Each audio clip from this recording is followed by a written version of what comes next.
Coach, when you have a team like Golden State that just continuously moves without the basketball, just how much of this, or what kind of lessons can you take from playing that kind of offense to where they just keep on moving?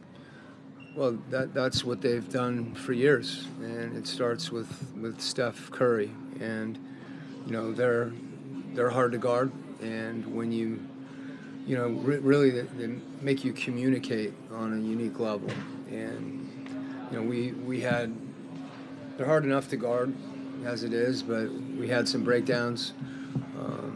They put a lot of pressure on you in that sense, whether it's getting caught with a back screen, giving some things up, not switching a tight curl.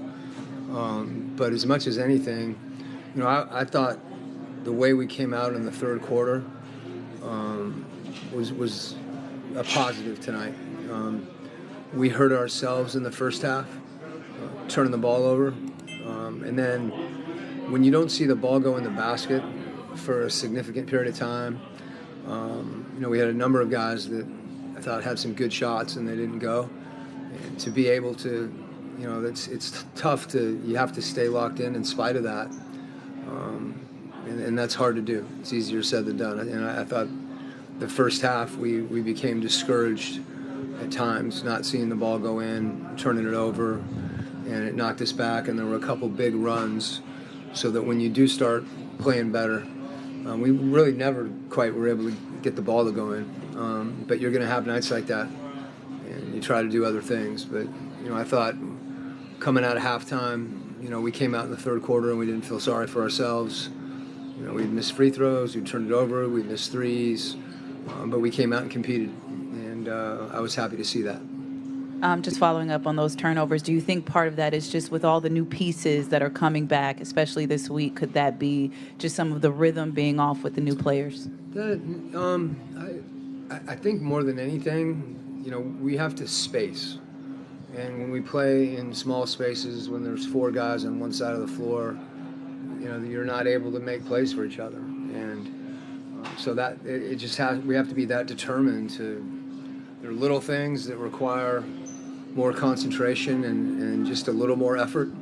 And again, communicating with each other on that. I didn't think that we talked enough tonight. And sometimes that happens when you're not making shots, and it's actually when you need each other even more. But regardless of who's in the game, how long they played, we can run. You can run, and you can see that there's a corner that's empty, and you can fill it. And you can see where the ball is, and you can space. And, doing that gives us a chance to get connected. So regardless of who's in or out of the game, or who's played or who's been injured or whatever the case may be, those are things we have to do no matter what. It can't be, and if we miss it on one possession, we got to do it the next possession. When we're playing well, that's what's happening, and we're able to find each other because we are an unselfish team.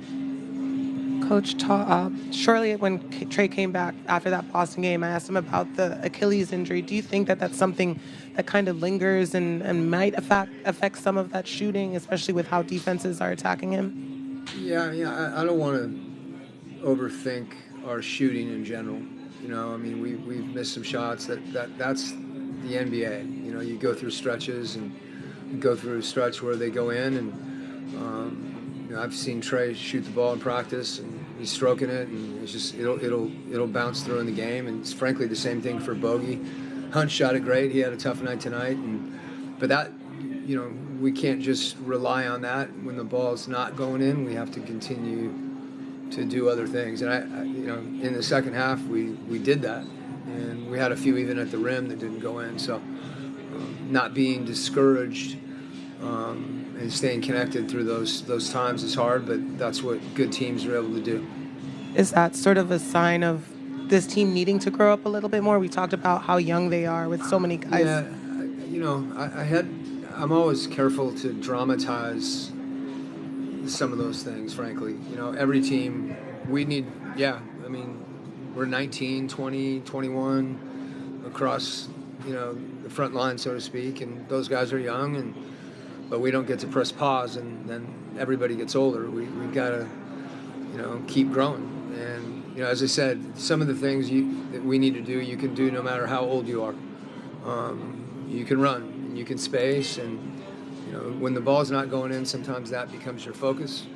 And to become a good team, there's a maturity that has to occur, and that, regardless of how old we are, that's what we're trying to do. But I've said it from the beginning. There's a process to that happening, and we didn't handle pressure well against Portland, and we came in against Sacramento. We had a really good defensive game. Today we struggled in the first half, but we were able to lock in on some things and play better in the third quarter. And now we got to go to Chicago and be ready to play. Good.